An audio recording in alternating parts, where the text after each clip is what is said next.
আজ জ্যৈষ্ঠ পূর্ণিমা তিথি পতিত পাবন জগন্নাথ দেবের মহাস্নান যাত্রা। এ উপলক্ষে পুরীর জগন্নাথ মন্দিরে রীতি মেনে আগরতলা ও জগন্নাথ দেবের স্নান যাত্রা মহোৎসব সাড়ম্বরে সম্পন্ন হয়েছে। আশ্রম চৌমুহনী স্থিত ইস্কনের হরেকৃষ্ণ মন্দিরে জগন্নাথ দেবের স্নান যাত্রা উপলক্ষে গতকাল বিকেলে শোভাযাত্রা সহযোগে আজ সকালে শুভ অমৃত যুগে পূর্ণ কুম্ভ বাড়ি দ্বারা এবং পঞ্চগভ্য ঘৃত মধু দুধ ডাব সহযোগে বলদেব সুভদ্রা ও জগন্নাথ দেবের স্নান যাত্রা সুসম্পন্ন হয়েছে বলে ইস্কন হরেকৃষ্ণ মন্দিরের প্রেসিডেন্ট JS দাস প্রভু জানিয়েছেন।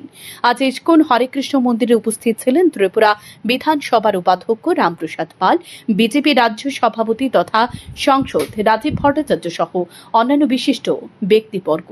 স্নান যাত্রার অনুষ্ঠানকে কেন্দ্র করে সকাল থেকে মন্দিরের আরতি কীর্তন, ভাগবত কথা সহ বিভিন্ন ধর্মীয় অনুষ্ঠান অনুষ্ঠিত হয় এবং পরিশেষে সবার জন্য ব্যবস্থা করা হয়। আজ শ্রী চৈতন্য গৌড়ীয় মঠস্থ জগন্নাথ জিউ মন্দিরে সকাল থেকে ভক্ত দর্শনার্থীদের ভিড় উপচে পড়ে সেখানেও হরিনাম সংকীর্তন সহযোগে জগন্নাথ দেবের মহাস্নান যাত্রা সাড়ম্বরে সম্পন্ন হয়েছে। একই সঙ্গে বলদেব সুভদ্রা ও জগন্নাথ দেবকে ভক্তরা মহা অভিষেক করিয়েছেন। কামারপুকুর পাড়স্থিত গৌড়নিতাই আশ্রমে বলদেব সুভদ্রা ও জগন্নাথ দেবের স্নান যাত্রা সাড়ম্বরে সম্পন্ন হয়েছে বলে আশ্রম অধ্যক্ষ সনাতন দাস গোস্বামী জানিয়েছেন। ভগবান কৃপা করে আবির্ভূত হন, তিনি অবতরণ করেন। স্বয়ং ভগবান কৃষ্ণ জগন্নাথ দেব জগদীশ্বর, জগতের ঈশ্বর যিনি জগন্নাথ, পতিত পাবন, পতিত ব্যক্তিকে উদ্ধার করার জন্য জগন্নাথ আবির্ভূত জগতের, রাজ্যের, সমাজের সকল মঙ্গল বিধান করেন। ভগবান মঙ্গল স্বরূপ, মঙ্গলময়।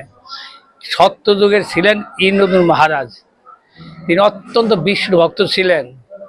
একসময় তখন তিনি ভগবত দর্শন করবার জন্য খুব আকাঙ্ক্ষিত হয়ে পড়লেন। আকাঙ্ক্ষিত, ভগবান শব্দ শোনা যাচ্ছে, ভগবান একজন আছেন, আমি তার ভক্ত, কিন্তু সে ভগবান কোথায়, মানে দেখবার উৎকণ্ঠিত হয়ে পড়েছিলেন। তখন একজন ব্রাহ্মণ এসে বললেন যে আপনার যে প্রভু ভগবান জগন্নাথ দেব এই আপনার রাজ্যে পূজিত হচ্ছেন, আপনি জানতে পারছেন না। বিশ্ববসু সবর করে একজন নীল মাধব পর্বতে তিনি তার পূজা করতেছেন। যাই অনুসন্ধান করে তখন সেখানে যে নীল মাধব দর্শন পেলেন না। নীল মাধব স্বপ্নে বললেন, হে ইন্দ্রদূত মহারাজ, তুমি প্রিয়তম ভক্ত, তোমাকে জগন্নাথ রূপে দর্শন দিব। হ্যাঁ, নীল মাধবের দর্শন দিব না। চতুর্ভুজ ছিলেন ভগবান নারায়ণ আর কি, নীল মাধব নারায়ণ বিষ্ণু। তখন বলে আমি এইভাবে প্রকটিত হব, দারু ব্রহ্মরূপে আমি সমুদ্রে ভেসে আসব, নীলগিরি পর্বত থেকে আমাকে উঠে সেখানে আমাকে নির্মাণ করবে, আমি প্রকাশিত হব।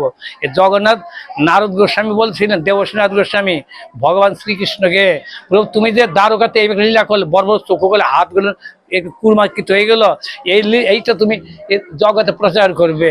তাছাড়া মঠচৌমুহনী স্থিত ইস্কনের উদ্যোগে আগরতলা পূর্বাশা প্রাঙ্গণে বলদেব সুভদ্রা ও জগন্নাথ দেবের মহাস্নান যাত্রা সাড়ম্বরে সম্পন্ন হয়েছে।